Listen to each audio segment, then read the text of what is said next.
ഒരു 4 കാര്യങ്ങൾ ഞാൻ ചുരുക്കി പറയാം.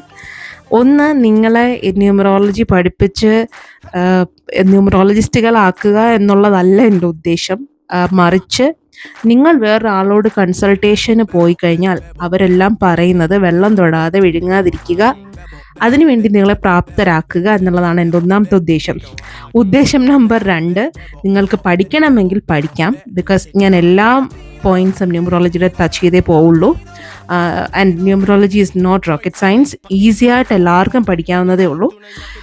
3, numerology at the end of the day ഒരു എന്താ പറയുക, നിങ്ങളുടെ മനസ്സിൻ്റെ ഉള്ളിൽ നിങ്ങൾ പോസിറ്റീവായിട്ട് ചിന്തിക്കുന്ന, അല്ലെങ്കിൽ നിങ്ങൾ പോസിറ്റീവായിട്ട് നിങ്ങളുടെ ജീവിതത്തിൽ എന്ത് വരണം എന്ന് വിചാരിക്കുന്നോ വിശ്വസിക്കാതിരിക്കുക. സ്വന്തം തലച്ചോറ് കൂടി യൂസ് ചെയ്യുക.